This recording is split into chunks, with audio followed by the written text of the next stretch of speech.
Pues bienvenidos todos esta noche. Me da gusto que estén aquí recibiendo este estudio. Vamos a estudiar. Lo que quiero explicarte es que el estudio que tenemos aquí no es... no vamos a estudiar toda la Biblia porque sería interminable. Y nos pasaremos, yo creo que muchos años tratando de entender la Biblia, pero lo que queremos es a través de este estudio que tú sepas los acontecimientos más importantes que tiene la Escritura, los eventos más relevantes y también que tú los puedas entender en el sentido cronológico, ¿ok? Entonces por eso vamos a estudiar. Y vamos a abrir nuestras Biblias del libro de Génesis, que es lo que vamos a estar estudiando. Y si viene tantito, Bere, si viene, por favor. Ok, bueno, la semana pasada estuvimos viendo pues el inicio del ser humano, la creación, los 7 días de la creación, y cómo Dios forma al hombre y le da algo especial y particular que no le da a los demás seres humanos. A ver, tantito. Que no tienen los demás animales ni el resto de la creación. Lo hizo semejante a él para tomar decisiones. Esto es un asunto teológico a lo largo de los siglos, si es que el hombre puede decidir o no.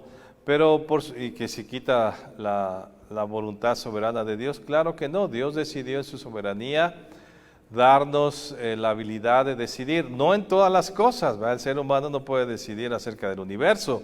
Un ser humano no va a decidir si una estrella nace o no nace, no podemos tener esa voluntad. No podemos decidir si la tierra se detiene o no. Tú no puedes decidir si tu corazón funciona o no funciona, o si te haces más alto o más pequeño. Esas cosas no podemos. Hay muchísimas cosas que nosotros no podemos decidir, pero hay otras cosas que sí tú puedes decidir. Tú puedes decidir qué comes. Hoy decidiste qué comer. A lo mejor te fuiste, trabajas, a lo mejor si vas presencialmente y tú decidiste, bueno, ahora me voy al Chili's, o me voy a la Fonda, o me voy a mi casa a comer, y tú decidiste, fue tu decisión. No intervino nadie más que tú, decidiste qué comer, tú decidiste qué te ibas a poner hoy, decidiste, hoy me quiero ponerme de negro, me quiero poner de rojo, me quiero poner de azul, eso tú lo decidiste. ¿A dónde quisiste ir? Pues tú también lo decidiste. Después del trabajo decidiste irte a otro lado o venir acá a la iglesia, muchos decidieron no venir a la iglesia. Cada quien toma decisiones y muchas otras decisiones que tomas, donde interviene nuestra voluntad. Entonces Dios nos da ese privilegio de poder decidir a través de tomar decisiones. Y vemos, por ejemplo, en el caso de Adán, cuando Dios hace a Adán, pues también él tenía este gran privilegio de decidir. Y vemos en la Escritura que dice que Adán decidió qué nombre le iba a poner a cada animal, y él puso nombre a todos los animales. Vemos ahí cómo Dios ya le da la facultad de decidir y de aceptar a Eva, porque Dios le da un sueño, de repente aparece Eva y le gustó mucho y dice, claro que sí, yo la acepto, se la hizo Dios muy bonita a Eva. Y claro que dijo Adán, pues sí, esta es varona será llamada, porque del varón fue tomada, y la recibió. Y después vemos cómo finalmente tienen la decisión de obedecer a Dios o no obedecer a Dios. Entonces, para poder Dios determinar en el hombre, o que el hombre pudiera tomar esa opción de decidir, pues le pone un árbol. Dios pone toda la vegetación, le pone todo ese huerto hermoso, forma todos los vegetales el Señor en un día, se los da al hombre para que coma, le dice, mira, todo eso te lo voy a dar, vas a comer, ahí va a haber una semilla, para que aunque te lo comas tú, vas a seguirte produciendo más fruto. Pero dentro de toda esa vegetación y dentro de toda esa creación de vegetales y árboles que Dios hace, Dios pone dos árboles muy especiales, diferentes al resto de los demás árboles. Y el primero es el árbol de la ciencia del bien y del mal. Pero era un fruto prohibido. Es un fruto que, o sea, imagínate, Dios le dio esos árboles, entonces el hombre iba y alcanzaba como ahora, ¿verdad? Pues una manzana o un plátano, o si iba a donde había los mangos, o no sé qué frutas habría ahí. Y dice, bueno, está bien, todos son tuyos, todos estos los puedes comer, pero solo hay uno que no debes comer, es ese que está ahí. Y se llama de la ciencia del bien y del mal. No puedes comer de él, porque el día que tú comas vas a perecer, algo va a pasar, algo va a pasar ahí en tu vida y vas a morir. Entonces el hombre tiene que ver y pues realmente el hombre no tenía hambre, ¿verdad? O sea, como decir desesperadamente, necesito comer del árbol de la ciencia del bien y del mal. No, porque había todos los demás árboles donde él podía comer. Pero finalmente este árbol, como árbol, pues producía frutos. Y había frutos y pasaban por ahí, se caían, y volvía a producir frutos. Pero decían, no, pues Dios nos dijo que no comamos de este árbol, pues no vamos a comer. Ellos tomaban esa decisión. Hasta que entonces viene la serpiente y por sus palabras de la serpiente, porque contradice lo que Dios dice, hace atractivo ese fruto a Eva. Y le dice, ¿por qué no comes de ese árbol? Dice Eva, pues porque Dios dijo que no, porque si me como un día de ese fruto moriré. Ya existo, pero yo no me quiero morir. Y le dice a la serpiente, no, sino al contrario, vas a ser como Dios. Imagínate, ellos tenían comunión con Dios, veían cómo era Dios. Y de repente dice que a Eva, era un fruto que pues yo creo pasaban seguido por ahí, ellos pasaban, no les interesaba mucho, pues si tenían hambre, no tenían que comer de ese fruto, podían ir a otro. Pero en el momento en que la serpiente le dice a Eva, es que serás como Dios, conociendo el bien y el mal, entonces dice que fue atractivo y codiciable ese fruto. Fue en ese momento, era algo que no necesitaba Eva comer ese fruto, no se iba a morir, no iba a dejar de existir, al contrario, si se lo comía iba a dejar de existir, pero fue codiciable por querer ser igual a Dios, siendo que era su creador. Y entonces desobedece a Dios, o sea, no le hace caso y toma la decisión de comerlo. Es la decisión de Eva. Fue ella quien decidió, fue la serpiente, no lo obligó, no le puso una pistola, ahora te lo comes a fuerzas, porque no hubiera valido así, sino que le tentó, fue codiciable para Eva y Eva lo tomó. Y después, una vez que lo toma, va con su esposo. Y el esposo, dice la escritura, nos enseña, ¿va? Que arriba del esposo está el esposo, pero arriba del esposo está Dios. O sea, los dos hicieron el desorden, porque Eva en primera debió haber ido con Adán. Oye, Adán, pues la serpiente me dice esto, ¿qué hacemos? ¿Lo comemos o no? Y Adán, ¿qué debe haber hecho? Bueno, pues déjame preguntarle a Dios, porque Él es mi autoridad, le voy a preguntar si me da permiso o no de tomar del fruto. Pero cuando viene Eva, que ya ha comido del fruto y lo comparte a él, no dice que para Adán había sido codiciable, sino que él simplemente lo tomó porque él lo había tomado. Lo que debió haber hecho Adán fue pues preguntarle a Dios. Señor, mira, Eva ya tomó, ¿qué hago yo? ¿Lo tomo o no lo tomo? Pero los dos ignoraron a Dios, no lo buscaron, siendo que dice la escritura que Dios hablaba con ellos, tenían una comunión directa con Él.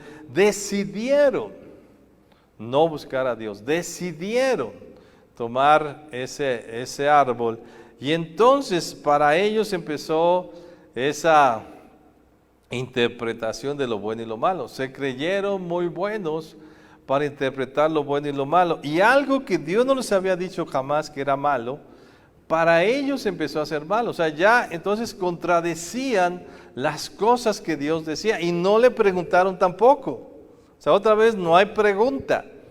Y dice que Adán y Eva se hicieron se taparon porque se sentían desnudos y se pusieron unas hojas de unas plantas ahí para tapar su desnudez. Y dice Dios, ¿qué pasó? ¿Por qué te pusiste eso? Y dice, pues es que estaba desnudo. ¿Y quién te dijo? Si yo no te he dicho nada, si no me has preguntado nada. Pues la serpiente y su interpretación ahora de conocer el bien y el mal. Entonces sí hay decisiones. Ya el ser humano empieza a tomar decisiones. Tiene esa facultad de haber tomado de ese fruto siendo que estaba desobedeciendo a Dios. Y así sucede todos los días. En la actualidad, el ser humano sigue tomando decisiones. Tú decides si obedeces a Dios o no. Tú decides si haces algo o no. Y Dios te va a decir, pues hazlo. O sea, Dios sabía que estaba. ¿Tú crees que no estaba Dios presente cuando Eva estaba siendo tentada? Pero la tuvo que dejar. Decirle, a ver, tiene que tomar esa decisión sola. Y después, cuando viene Eva con Adán, Dios estaba ahí también, pero dice, bueno, a ver, Adán tiene que tomar la decisión, y los dos tomaron una decisión equivocada y trae consecuencias. Y miren, vamos a Génesis capítulo 2, verso 9. Y te decía como dice el escritor, y Jehová Dios hizo nacer de la tierra todo árbol delicioso a la vista y bueno para comer, también el árbol de la vida en medio del huerto y el árbol de la ciencia del bien y del mal. Son los dos árboles que están de manera especial en el huerto. Y después dice, verso 15, tomó pues Jehová Dios al hombre y lo puso en el huerto del Edén para que lo labrase y lo guardase, y mandó Jehová Dios al hombre diciendo, de todo árbol del huerto podrás comer, mas el árbol de la ciencia del bien y del mal no comerás, porque el día en que lo comieres morirás. Entonces Dios le dice, vas a morir si eso haces. Y finalmente ellos pecan y entonces Dios tiene que castigarlo. Y castiga a los tres. No solamente castiga a Adán y Eva, también castiga a la serpiente, que como dice el escritor es Satanás. Y ve lo que dice, y quiero que veamos estos tres castigos, cómo castiga cada quien y en qué lo castiga. Génesis capítulo 3, vamos a Génesis 3, verso 14, y dice, Jehová Dios dijo a la serpiente, por cuanto esto hiciste, maldita serás entre todas las bestias y entre todos los animales del campo, sobre tu pecho andarás y polvo comerás todos los días de tu vida. Nosotros podemos decir, bueno, entonces la serpiente nada más se maldijo y es el animal que tiene que estar arrastrando. Esto es simbólico, es algo que es para Satanás. O sea, Dios estaba castigando a Satanás por haber hecho esto, por haber tentado a Eva maliciosamente para que desobedeciera a Dios. Y hay un castigo para él. Y dice la Escritura que Satanás ha sido enjuiciado. Y hay una determinación sobre él que él se irá al lago de fuego. Y él no tiene oportunidad de salvación como nosotros la tuvimos, ni los demonios. Todos sus seguidores irán al infierno por el resto, por la eternidad, ¿verdad? Por toda la eternidad. Y entonces dice, pondré enemistad entre ti y la mujer, entre tu simiente y la simiente suya. Esta te herirá en la cabeza y tú le herirás en el calcañar. Esta es una enemistad. O sea, el diablo tiene enemistad con el ser humano. Aún ya como un castigo de parte de Dios o como un veredicto de parte de Dios. Entonces, el diablo no puede ser mi amigo, ni puedo hacer tregua con él, porque él es un enemigo hacia la simiente humana, hacia la raza humana. Por ahí hay unas iglesias, ¿verdad?, que están orando para que el diablo se arrepienta. No se puede, porque el diablo ya ha sido juzgado, él ya tiene los días contados, dice anda como león rugiente porque sabe que le queda poco tiempo. O sea, el juicio está claro en la Escritura acerca de Satanás y todos sus seguidores. Entonces, si hay una enemistad, y sí, el diablo va a hacer daño, mucho daño al ser humano, que lo ha hecho, y lo vemos a lo largo de la historia, lo vemos en la humanidad, la corrupción, la maldad. Los demonios siguen tentando al ser humano para hacer cosas malas. Quien decide es el ser humano. Pero ¿de dónde viene la tentación? Pues del diablo, de Satanás, de la malicia de él. La perversión a que el hombre llega es por consejo de. No dice la Escritura que cuando el diablo sea atado 1000 años habrá paz en la tierra y nadie va a pecar porque no hay influencia. Entonces el diablo sí influye, pero quien toma las decisiones es el ser humano. Y sí habrá esa enemistad entre la raza humana y el hombre, y el diablo quiere destruir al ser humano.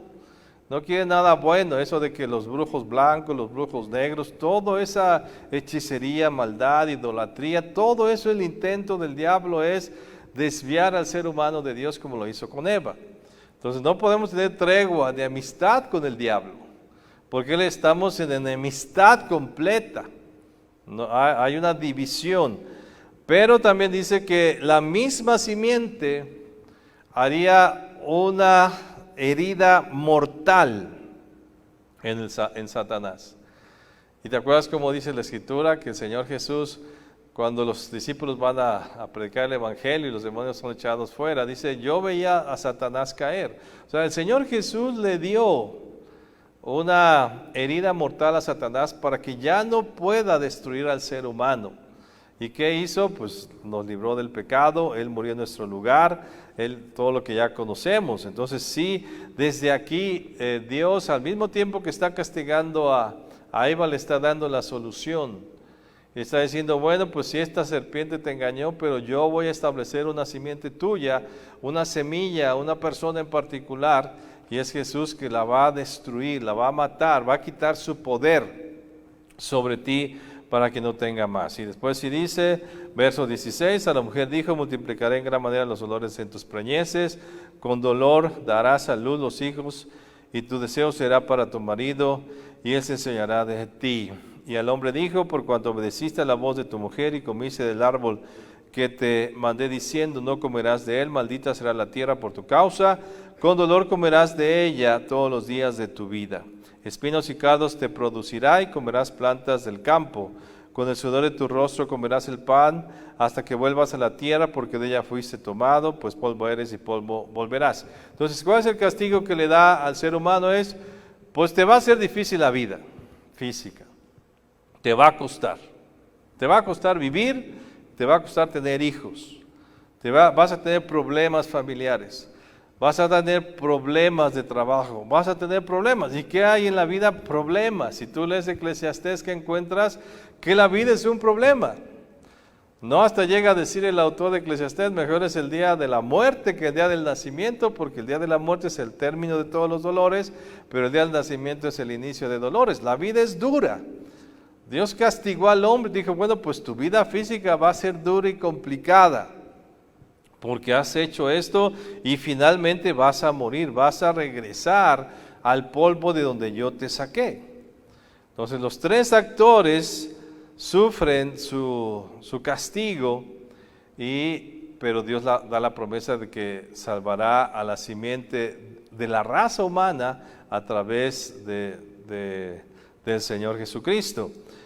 Y después de todo esto, vemos cómo Dios empieza desde entonces a hacer símbolos en la vida del ser humano. Y esas ramitas que ellos hicieron, qué interesante, ¿verdad? ¿Por qué no fue Adán y Eva los que mataron un animal y se pusieron pieles? Era más práctico, ¿no? Hacerse una piel que unas hojitas. Y no, ellos no lo hicieron porque pues ellos no mataban animales, no sabían qué era la muerte, no lo podían concebir. Y es Dios quien los viste de pieles. Y para poderlos vestir, ¿por qué Dios no les hizo? Bueno, pues les va a hacer un vestido más bonito de hojas, o de bambú, o de alguna otra planta que hubiera por ahí. Pero no, Dios dice que los viste de pieles. ¿Y por qué de pieles? Para que hubiera piel, que tuvo que haber habido antes, pues algún animal fue sacrificado. Algún animal tuvo que morir para que se le quitara la piel. Dios da el primer sacrificio. Era necesario que empezara el derramamiento de la sangre como símbolo de lo que Jesús iba a venir a hacer por nosotros. Y entonces existe el primer sacrificio, y después vemos ya en el pueblo de Israel cuántos sacrificios sean todos los días. Aquí lo ejemplificamos a principios de año. Entonces Dios les viste con pieles y mata esos animales y da el primer derramamiento de sangre para que el ser humano reconociera que en su pecado tenía que haber derramamiento de sangre. Y esos animales que fueron matados en ese momento simbolizaban lo mismo que simbolizaban los demás animales en el Nuevo Testamento y que encontramos que el pueblo de Israel hizo, la muerte del Señor Jesús, el cordero inmolado por nosotros como sacrificio para que por el derramamiento de su sangre nosotros fuéramos pasados de muerte a vida. Ahora, el otro árbol que te decía interesante que existía es el árbol de la vida. Y la Biblia solamente menciona 2 árboles, no dice los demás, no dice, ya había un árbol de mangos, ya había un árbol de plátanos, ya había un árbol de manzanas, no. Dice, había muchos árboles que el hombre comía, pero había 2 en especial, porque esos 2 árboles simbolizaban algo muy especial en la vida del ser humano. Y el segundo árbol es el árbol de la vida. Y quiero que vayamos ahí mismo al verso 22. Estábamos en Génesis 3, verso 22. Y vean lo que Dios dice acerca del árbol de la vida. Y dijo Jehová Dios, he aquí el hombre es como uno de nosotros, sabiendo el bien y el mal. Ahora pues que no alargue su mano y tome también del árbol de la vida y coma y viva para siempre. Y lo sacó Jehová del huerto del Edén para que labrase la tierra de la que fue tomado. Echó pues fuera al hombre y puso al oriente del huerto del Edén querubines y una espada encendida que se volvía por todos lados para guardar el camino al árbol de la vida. O sea, el árbol de la vida, o sea, otra vez un árbol que ¿qué hacía? Pues daba fruto. Y ese árbol daba vida eterna al ser humano. Y eso lo hacía vivir eternamente.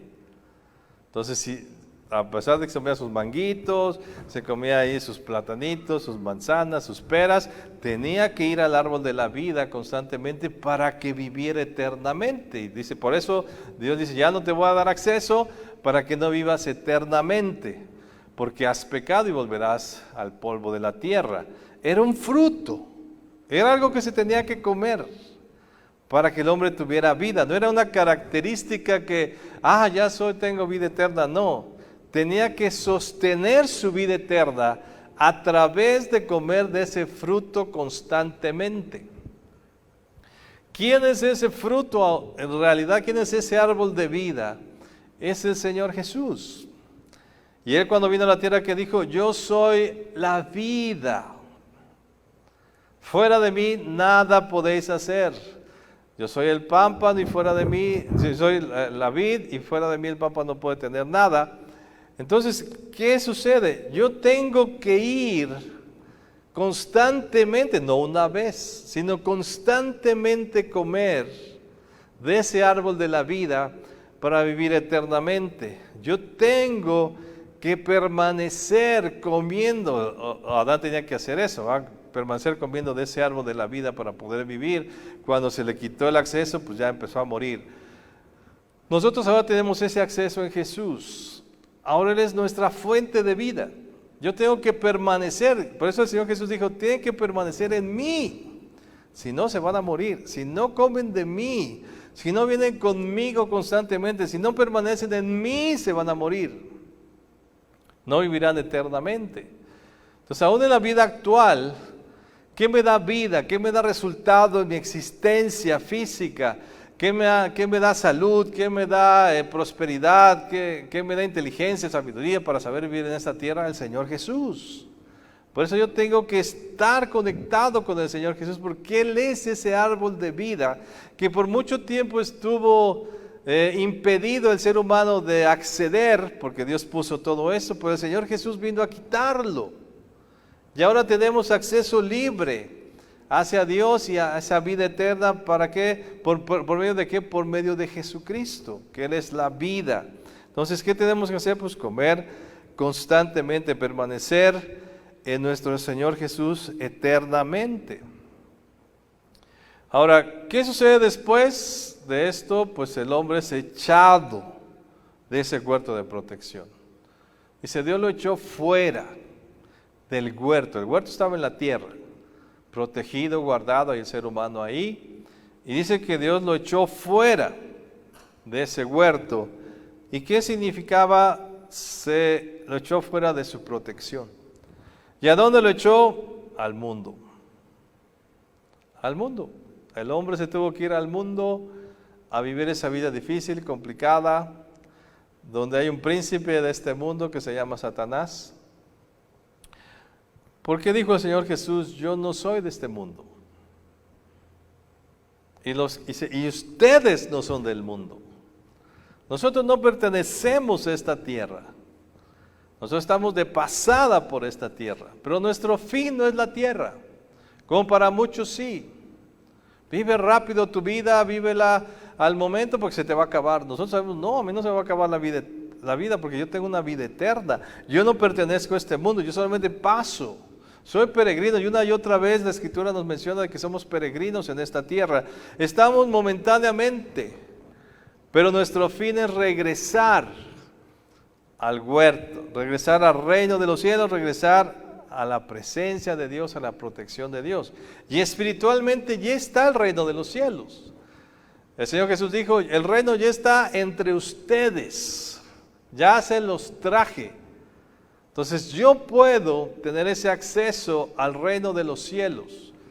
Entonces mi decisión es cuánto permanezco en el reino de los cielos, cuánto permanezco en el mundo. ¿De dónde consigo mi sabiduría? ¿Del mundo o del reino de los cielos? ¿De dónde consigo mi prosperidad? ¿Del mundo o del reino de los cielos? ¿De dónde consigo mi deleite y mi paz y mi gozo? ¿Del mundo o del reino de los cielos? Porque nosotros ya tenemos acceso al reino de los cielos por medio de Jesucristo. Entonces podemos salir del mundo en un sentido espiritual, lo haremos después físicamente, pero ya puedo estar en el huerto otra vez por Jesucristo y tengo acceso ya a esa vida en Cristo Jesús, porque ya tenemos vida eterna. Jesús lo dijo, ya lo tienen, ya tienen vida eterna, no es que la van a tener, no es que va a haber un proceso, una solicitud, a ver si sale, a ver si no, ya tenemos vida eterna. Entonces son cosas que espiritualmente ya las recuperamos y que tarde o temprano, dice la Escritura, las recuperaremos físicamente. Entonces, ¿dónde vives tú? ¿De dónde tomes tu alimento?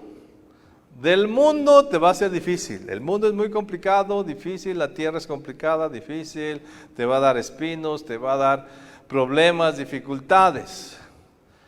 Pero en el huerto del reino de Dios, no. Ahí hay mucho fruto, hay mucha abundancia, hay mucha bendición. Era la tierra prometida, como le dijo Dios al pueblo de Israel, yo te voy a dar una tierra que fluye leche y miel. Dice, tú vas a tener el gusto de tomar fruto de viñedos que tú no plantaste. Tú vas a tener el privilegio de vivir en casas que tú no edificaste. O sea, te voy a evitar la molestia del mundo, porque yo te hice para tener vida abundante. Eso era lo que le quería Dios dar a Israel. Israel fracasó por todo lo que hemos visto a lo largo de la Escritura, pero es lo mismo que nosotros como cristianos ahora podemos tener. Tú tienes derecho a estar en el huerto o afuera. ¿Dónde decides tú estar? El mundo sufre su maldad. Ve el mundo. Es muy pasajero, muy engañoso. Dice el diablo se viste como ángel de luz. Estaba viendo unos anuncios que están poniendo ahora de las drogas, ¿no? Que al principio muy bonito todo, dulce, y acabas tu vida a un desastre. Y así es el mundo de engañoso. Te dice, no, mira, tú vente, no dejes a Dios, no busques a Dios, tú haz tu vida, sigue lo que tu corazonada, tú disfruta tu existencia y cómo acabas destrozado. Porque no podemos sin la protección de Dios.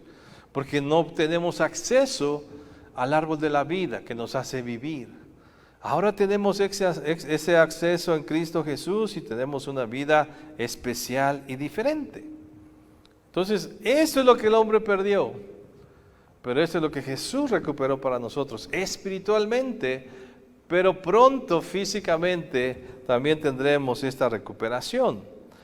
Después de todo esto, el hombre sufre mucho y vemos el sufrimiento que empieza después de que es sacado. El primer sufrimiento, ya que lo saca a Adán y a Eva fuera del huerto, es pues la muerte del hijo. Sufrieron la muerte de su hijo y por su propio hijo. Imagínate qué dolor, qué sufrimiento. ¿Y cómo fue? Pues el ser humano fue tentado. Otra vez, Caín, después de que Abel le dio una ofrenda más deleitosa a Dios, más agradable que él mismo, porque tenía en su corazón más valor Abel hacia Dios que el mismo Caín. Caín se encela y le da coraje. Y entonces surge el primer asesinato. O sea, Adán y Eva murieron pues de viejitos, pero su hijo no. Le fue cortada la vida, aún la vida misma física que ya tenían, se le fue quitada por Caín. Y vamos a Génesis capítulo 4, verso 3, y ve lo que dice. Y aconteció andando el tiempo que Caín trajo del fruto de la tierra una ofrenda a Jehová, y Abel trajo también de los primogénitos de sus ovejas, de lo más gordo de ellas, y miró Jehová con agrado a Abel y a su ofrenda, pero no miró con agrado a Caín y a la ofrenda suya. Y se ensañó Caín en gran manera y decayó su semblante. Verso 6 dice, entonces Jehová dijo a Caín, ¿por qué te has ensañado y por qué has decaído tu semblante? Si bien hicieres, no serás enaltecido, y si no hicieres bien, el pecado está a la puerta. Con todo esto a ti será su deseo, y tú te enseñarás de él. O sea, ¿qué le dice Dios a Caín? Mira, Caín, antes de que hagas lo malo, ¿qué es lo que Dios hace siempre? No hagas lo malo. Está la intención, o sea, ya le había caído, se le había decaído el semblante, o sea, ya estaba pensando mal Caín. Ya venía su pensamiento, las ideas de matar a su hermano. Y Dios, ¿qué le dice? Caín, tranquilo, haz el bien. No te guíes por tus instintos, no te guíes por tus emociones, no te guíes por tu coraje. Si tú haces bien, te va a ir bien. Si haces mal, te va a ir mal. No lo hagas. O sea, le previene. Dios siempre ha advertido al ser humano que no haga algo malo, pero el hombre no lo hace. Y a pesar de esta intención de Dios de hablarle de esta manera profunda y tan reveladora, Caín permanece en esa situación, y lo que él concibe, como dice un proverbio, ¿verdad?, que el hombre malo concibe en la noche el pecado y a la mañana lo ejecuta. Mira, tú no vas a pecar así porque, ay, se me chispoteó. Tú pecas porque lo planeaste. El ser humano peca porque planeó algo malo. El niño planea hacer una travesura a su hermanito. La gente planea, voy a hacer tal cosa, voy a robar, voy a hacer esto, voy a hacer algo malo. Primero es concebido en la mente. Y Dios siempre nos dice, no lo hagas, porque hay algo en nuestro corazón que Dios dice que no lo hagas.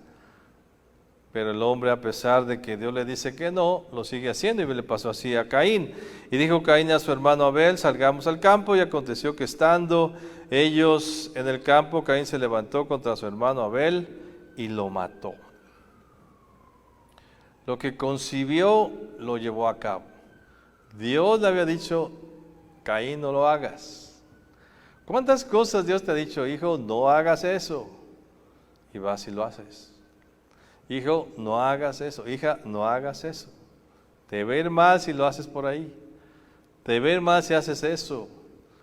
Pero no nos importa. Y el mal que concebimos lo ejecutamos. ¿Y qué nos sucede? Pues traemos consecuencias. Y lo que Dios le dice a Caín, mira, si haces bien te va a ir bien, si haces mal te va a ir mal. Y eso es toda la Biblia. Dios, nunca verás que Dios castigó a alguien que hizo bien. Jamás. Nunca verás que Dios castigó a alguien o le fue mal a alguien que hizo el bien. Aún vemos el ejemplo de Daniel, que fue lanzado allá a los leones. ¿Le pasó algo? No. O sea, no le fue mal. Porque si tú haces el bien no te va a ir mal, te va a ir bien. Pero si haces mal, obvio que te va a ir mal. Y ve lo que le pasó a Caín, verso 9. Y Jehová dijo a Caín, ¿dónde está Abel tu hermano? Y él respondió, se lavó las manos, yo no sé, yo no sé nada. ¿Qué he hecho? No, de una vez se enfrentó Dios a los sacerdotes del pueblo de Israel. Ustedes me han hecho esto y eso. ¿En qué? Pues, ¿cuándo? ¿Yo malo? ¿Yo he hecho cosas malas? No, Dios, yo soy muy bueno. Yo, si yo lo hice por ayudarlo. Si yo lo hice porque la quiero. Si yo golpeo a mi esposa porque la quiero, por eso la golpeo. Y se excusan. Si yo robo porque, si no robo yo, otro se lo va a robar. Y mejor que me lo robe yo. Entonces, te excusas, ¿verdad? ¿Qué le dice? Pues yo qué, a mí qué me dices si yo no soy guarda de mi hermano. Lo acababa de matar. Él lo mató. Y Dios le está diciendo, ¿dónde está tu hermano? Y él dice, yo no soy guarda de mi hermano. Y entonces Dios le tiene que decir, verso 10, y le dijo, ¿qué has hecho? La voz de la sangre de tu hermano clama a mí desde la tierra. Ahora pues, maldito seas tú de la tierra, que abrió su boca para recibir de tu mano la sangre de tu hermano. Cuando labre la tierra, no te volverá a dar su fuerza errante, y extranjero serás en la tierra. Y dijo Caín a Jehová, grande es mi castigo para ser soportado. ¿Y qué acaba haciendo la gente? Grande es mi castigo. ¿Por qué me castigas tanto, Dios? ¿Por qué eres tan malo conmigo? ¿Por qué no me respondes? ¿Por qué no me ayudas? ¿Por qué me va tan mal? ¿Y qué te dice Dios? Pues ve lo que hiciste. Pero decimos, grande es nuestro castigo. Pues claro que va a ser grande por lo que haces, por lo que hacemos. Por eso necesitamos a Jesús en nuestra vida para que Él nos perdone y podamos salir adelante en esta vida. Y después, pues ya encontramos, empieza el inicio del ser humano, va a empezar otra historia muy interesante. A partir de ahora se casa, engendra hijos, después Adán y Eva tienen otro hijo, y ese hijo tiene más hijos, y entonces la próxima semana empezaremos a ver cuando el ser humano ya se multiplica en la tierra y cuál es ese proceso que nos menciona la Escritura. Amén. Es bueno saber todo esto, nuestros orígenes, porque ahí puedes entender por qué el hombre es tan pecador. Y te puedes entender tú mismo. Y puedes entender la necesidad que tienes de Dios. Que es nuestra vida. Y es cuando entiendes por qué necesitamos a Jesús en nuestra vida. La historia nos ayuda. Por eso Dios permitió que se cree, que es Moisés, escribiera todo esto de la historia del ser humano para saber quiénes somos, de dónde procedemos y hacia dónde vamos. Cierra tus ojos un momento. Vamos a orar. Espíritu Santo, tú eres el gran consolador. Tú eres quien nos instruye las cosas que nos son difíciles de entender. Eso de la creación es muy difícil de entenderlo. Nuestra mente humana finita no alcanza a entender tu grandeza infinita al crear todas estas cosas. Pero gracias por haber escrito esto que nos deja entender la naturaleza humana. Nos deja entender nuestra naturaleza, nuestra necesidad, nuestros padecimientos y el amor tan profundo que tienes por nosotros, la salida que nos has dado en medio del pecado que hemos cometido, el sacrificio que tú hiciste, Señor Jesús, el gran significado que tiene para nosotros y la salvación que tenemos en ti. Ayúdanos, Espíritu Santo, que este estudio de la palabra nos anime a indagar más sobre la Escritura, a conocerte más, a buscarte más, para aprender más de la vida maravillosa que nos has dado.